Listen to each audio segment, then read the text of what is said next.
নমস্কার বন্ধুরা, গ্রিন লাভার্সের নতুন একটা ভিডিওতে আবার তোমাদেরকে স্বাগত। তো আজকে যে গাছটা নিয়ে ভিডিও করতে চলেছি বন্ধুরা, দেখতেই পাচ্ছো তোমাদের সামনেই দাঁড়িয়ে আছে গাছটা। তো এটা আমার খুবই একটা প্রিয় গাছ, এটা সবেদা গাছ, থাই ভ্যারাইটি লম্বা সবেদা গাছ। তো আজকে ভিডিওটা হতে চলেছে এই গাছটার উপর।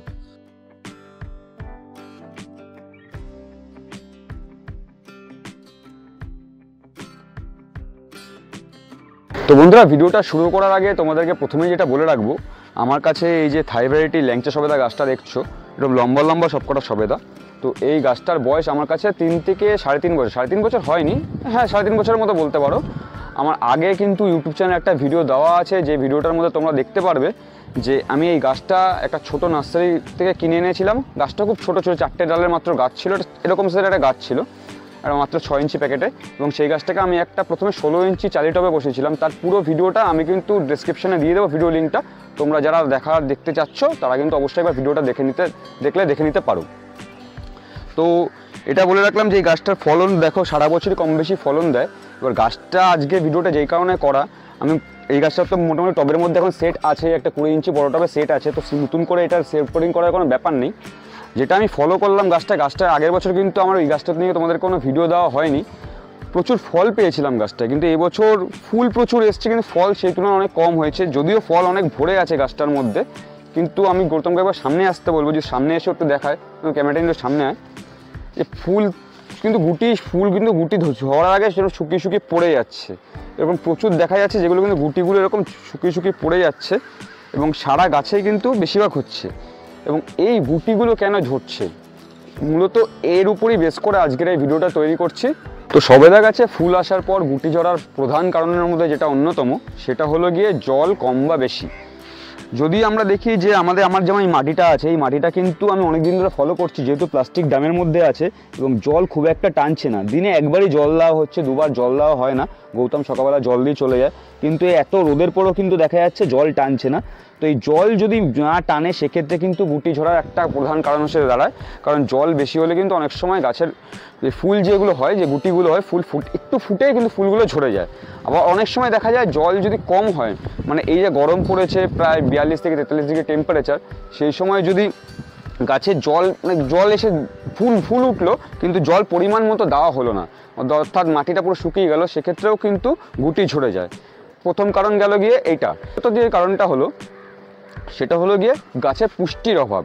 গাছটার চেহারা দেখলে বন্ধুরা বুঝতে পারছো, পুরো গাছটা আমি দেখে দেখো গাছটার চেহারা। গাছটার সারা বছরই ফল ফুল দেয়, পুষ্টির কারণ আমি মোটামুটি পর্যাপ্ত পরিমাণ যেটুকু খাবার, যেমন জৈব খাবার যেটা আমি বানিয়ে থাকি, সর্ষের খোল, হাড়ের গুঁড়ো, নিম খোল এবং শিংকুচি, এই খাবারটাই দিই, সঙ্গে একটু ভার্মি কম্পোস্ট দিয়ে থাকি। তো সাধারণত পুষ্টির কোনো অভাব আমার মনে হয় না গাছটার মধ্যে আছে। দুটো কারণ তো তোমাদেরকে বললাম। 3 নম্বর যে কারণটা হলো, সেটা হলো গিয়ে ছত্রাক বা যে কোনো ফাঙ্গাসাইডের আক্রমণ। ছত্রাক বা ফাঙ্গাসাইড কিন্তু এমন একটা জিনিস যেটাকে আমরা খালি চোখে দেখতে পারি না, এবং গাছের কিন্তু এটা মারাত্মকভাবে ক্ষতি করে থাকে। তো নিয়মিত সাফ বা যে কোনো ফাঙ্গাসাইড, অ্যামিস্টার আছে, যে কোনো ব্যাবিস্টন আছে, এসব যে কোনো ফাঙ্গাসাইড যদি তোমরা নিয়মিত মাসে একবার করে অন্তত গাছে স্প্রে করো, তো সেক্ষেত্রে কিন্তু গাছে খুব একটা ফাঙ্গাসের আক্রমণ লক্ষ্য করা যায় না। 4 নম্বর যেটা কারণ হলো, সেটা গিয়ে খুবই একটা খতরনাক কারণ, খুব ভয়ঙ্কর, সেটা হলো গিয়ে লেদা পোকা, বা যেটা হলো গিয়ে পাতার চোষক পোকা। অনেক সময় দেখা যায় এই সবেদা গাছের এই পাতার যে নিচগুলিতে, পাতার উপরে প্রখর রোদ পড়ে এবং পাতার উপর জল ফল যখন আমরা দিই বা বৃষ্টি পড়লে, ওই জন্য পাতার উপরে কিন্তু খুব একটা পোকার আক্রমণ হয় না। পাতার নিচের দিকে কিছু কিছু জায়গায় দেখা যায়, যেমন এই পাতাগুলো দেখতে পাচ্ছ বন্ধুরা, এখানে কিছু খাওয়া আছে, ও পোকা বা লার্ভা জাতীয় যেই পোকাগুলো, সেই পোকাগুলো কিন্তু এই পাতা খেয়ে থাকে। এবং তার জন্য কিন্তু প্রোফেক্স সুপারটা ইউজ করা খুব বেটার। প্রোফেক্স সুপার যদি নিয়মিত মাস দিলে একবার করে অন্তত স্প্রে করা যায়, তো সেক্ষেত্রে কিন্তু এই আক্রমণ থেকে বাঁচা যায়। তো 4টে প্রধানত কারণ আমি বললাম, যে ক্ষেত্রে গাছের গুটি ঝরে যায় সবেদা গাছের। আমার গাছের এই বছর অনেক গুটি ঝরেছে, আমি যেই জন্য আমি নিজে উপলব্ধি করতে পারলাম বলে তোমাদের সাথে এগুলো শেয়ার করলাম। এবার যে বিষয়টা আসবো, সেটা হচ্ছে সবেদা গাছের ক্ষেত্রে খাওয়ার কী প্রয়োজনীয়। মানে সাধারণত আমরা যেটা দিয়ে থাকি, আমরা সাধারণত সর্ষের খোল, হাড়ের গুঁড়ো, শিংকুচি, নিমখোল এগুলোই দিয়ে থাকি, সঙ্গে ভার্মি কম্পোস্টে ইউজ করে থাকি। আর একটা খাবার খুবই ভালো, সেটা হলো কি সর্ষের খোল যদি একটু তরলভাবে ভিজিয়ে দেওয়া যায়, যেটা আমরা সবাই ইউজ করে থাকি, একটু পচা দুর্গন্ধ হয়, কিন্তু গাছের ক্ষেত্রে খুবই ভালো। এবং গরমকালে একদমই সেটা কিন্তু ব্যবহার করতে যাবেন না, কিন্তু সর্ষের খোল প্রচণ্ড পরিমাণ হিট তৈরি করে। বর্ষাকালেও খুব একটা দরকার নেই, বর্ষা শীতকাল এটা যে সময়টা গাছের ফল গাছের ক্ষেত্রে ফল আসার চান্সেস কম থাকে বা হয় না, অনেক গাছে ফল হয় না সেই সময়, বা গুটি ধরে বা নতুন ডালপালা ছাড়ার সময়, ওই সময় যদি সর্ষের খোলটা দেওয়া যায় গাছের গ্রোথ কিন্তু খুব ভালো হয়। বর্ষায় এই গরমের মধ্যে কিন্তু একদমই সর্ষের খোল দেবেন না। আর একটা যেটা দেওয়া যায় আপনি সারা বছরই দিতে পারেন, ওটা হচ্ছে এনপিকে 19-19-19 বা এনপিকে 20-20-20 বা এনপিকে 00-50। এই তিনটে এনপিকে যদি আপনি ঘুরিয়ে ফিরিয়ে ইউজ করতে পারেন, প্রথমে যদি যেই দুটো এনপিকে বললাম ওই দুটো হচ্ছে ব্যালেন্স এনপিকে, যে কোনো গাছেই দেওয়া যায়, মানে আপনি ফুল গাছ, ফল গাছ, বিভিন্ন পাতাবাহার গাছ যেগুলোর মধ্যে ফুল আসে ইনডোরের ক্ষেত্রে সেসব গাছেও দেওয়া যায়, মানে অ্যান্থোরিয়াম বলুন, পিস লিলি বলুন, এসব গাছেও দিতে পারেন। এবং ফল গাছে কিন্তু এনপিকে এসওপি 00-50 এবং এনপিকে 19-19-19 এবং 20-20-20 যে কোনো ফল গাছের ক্ষেত্রে কিন্তু খুবই উপকারী। তো সবই তো তোমাদেরকে বন্ধুরা শেয়ার করলাম। এবার আমি জাস্ট গাছটাকে তোমাদেরকে আস্তে আস্তে একটু ঘুরিয়ে দেখাবো, গাছটার ডালপালা কেমন ছেড়েছে এবং এই গাছটাকে আমি কোথা থেকে কাটিং করে গাছটার এই চেহারাটা এরকমভাবে নিয়ে এসেছি। 3 বছর গাছটার বয়স আমার কাছে। বন্ধুরা তোমাদেরকে যেটা বলছি, এই গাছটা আমি যখন প্রতিস্থাপন করেছিলাম তখন কিন্তু গাছটা এরকমই ছিল এবং খুব সরু, মানে জাস্ট কি বলবো, এই ডালটার মতো একটা সরু ডালের গাছ ছিল। আর এখন গাছের মেন স্টিমটা দেখো, এবং কিন্তু এটার গ্রাফটিংটা মাটিটা প্রায় অনেকটা নিচে চলে গেছে। এটাও কিন্তু একটা কারণ হতে পারে ফাঙ্গাস লাগার। আমি চেষ্টা করব, এখন আমার তো আপাতত কিছু করা যাবে না, যেহেতু গাছে কিছু ফল আছে, আমি কিছু ফল হারভেস্টিং করে নেব। তারপর এই গাছটাকে মাটি একটু তুলে নিয়ে, আপাতত জল কম দেওয়ার চেষ্টা করব, মাটি তুলে নিয়ে গ্রাফটিংটাকে একটু উপরে বের করে দেওয়ার চেষ্টা করব, যাতে গাছের ফলগুলোর গুটিগুলোও না ঝরে যায়। এবং ডালপালাগুলো দেখো কীভাবে ছড়িয়েছে, গাছ ভর্তি করে ফল হয়ে আছে, চারদিকে দেখো থোকায় ফল হয়ে গেছে। আর ইয়ে দেখাচ্ছিলাম দেখো শুকনো ফুল, এই শুকনো ফুলগুলো দেখো, এরকম প্রচুর ফুল কিন্তু ঝরেছে এবার, যা দেখতে পাচ্ছি ফল হয়েছে।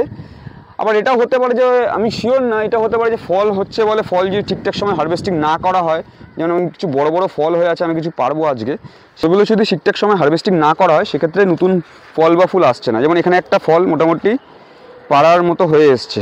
কি গৌতম, ভালো হয়েছে তো ফলটা, বড় হয়েছে তো? গৌতম তোর গাছটা তো তুই জল দিস মোটামুটি, তুই কি রক্ষা করছিস গাছটা, তোর কি উপলব্ধি সেটা বল একটুখানি। গাছটা তো খুবই ভালো তো গাছটা খুবই ভালো। মোটামুটি গৌতম বলছে ওর প্রিয় গাছ এটা খুব, মানে ওর আমাদের সব এই বাগানের মধ্যে সব থেকে ভালো গাছ এটাই হয়েছে। পুরো গাছটাকে ঘুরিয়ে দেখাচ্ছি আমি একবার, গাছটার চেহারাটা দেখো। গৌতম পাশে গিয়ে দাঁড়া, গাছটার হাইটটা দেখি, পুরো গৌতমের হাইটের প্রায় 5.5 ফুট। হ্যাঁ, এবং চেহারাও সেরকম গাছটার।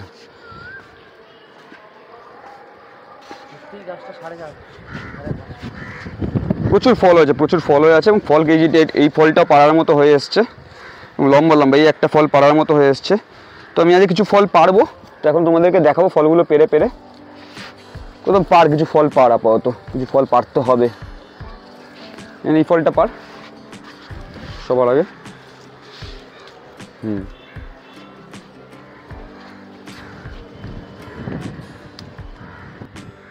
এখানে এটা পড়া যাবে না,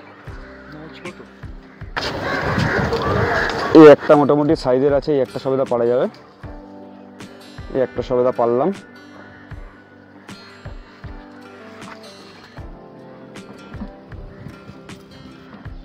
দুটো আর আছে পারার মতো। হ্যাঁ এই একটা আছে, এটা পার রাখ।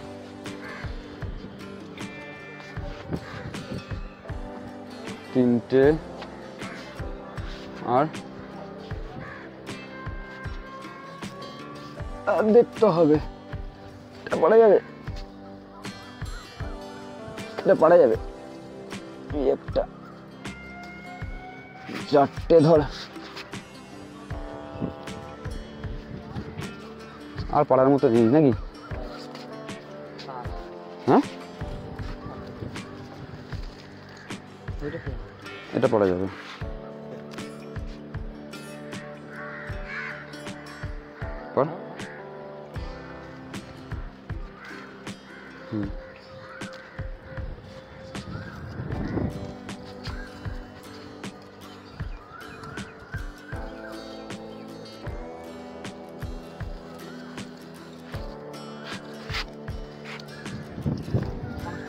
এই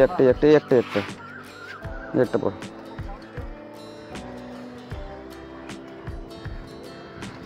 ঠিক আছে না? তো মোটামুটি 6খানা সবেদা পাড়া হলো আজকে। তো কিছুটা গাছের থেকে স্ট্রেস রিলিফ হলো আর কি।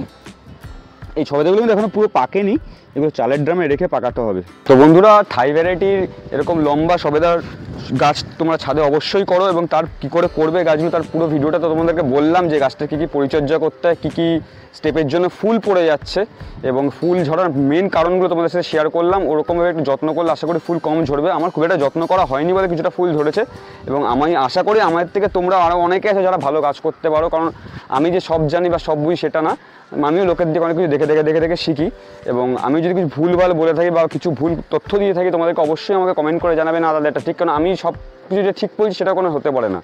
তো যাই হোক, এরকম একটা সবেদা গাছ আমি অবশ্যই বলবো তোমরা বাড়ির থেকে যারা করোনি এখনও পর্যন্ত তারা করো, সারা বছর ফল দেবে, এবং খুব গাছটার শেপটা এত সুন্দর হয়, মানে যারা গাছ ভালোবাসে আর কি তাদের জন্য এই গাছটা করতে খুবই ভালো লাগবে, এত সুন্দর গাছের শেপটা দেয়। তো ওই কারণে অবশ্যই বলবো এই গাছটা ছাদ বাগানে অবশ্যই করো। আর যেটা মেন কারণ এই গাছটা করার জন্য বলবো সেটা হলো গিয়ে 12 মাসই এই গাছটা ফল দেয়, এবং 12 মাস কোনো গাছ যদি 12 মাসে পেয়ারা বা 12 মাসে সবেদা কোনো গাছ ফল দেয় তাহলে অবশ্যই ছাদ বাগানে ভালো লাগবে। তো আজকের ভিডিওটা আর বেশি বাড়াচ্ছি না, সব কিছু তোমাদের সাথে শেয়ার করলাম। ভিডিওটা ভালো লেগে থাকলে একবার প্লিজ একটা লাইক করে দিও, এবং যদি কিছু তথ্য মনে হয় যে তোমার জানার থাকবে বা আমাকে কিছু বলার থাকবে অবশ্যই কমেন্ট করে জানিও। তোমাদের বন্ধুবান্ধব আত্মীয় স্বজন যাদের সবার সাথে ভিডিওটা পারলে শেয়ার করো ভালো লেগে থাকলে। এবং অবশ্যই লাস্টবার বলবো যে এই গরমে সামনে বর্ষাকাল আসতে চলছে, সবাই প্রচুর পরিমাণে গাছ লাগাও, প্রাণ বাঁচাও। সবাই ভালো থেকো।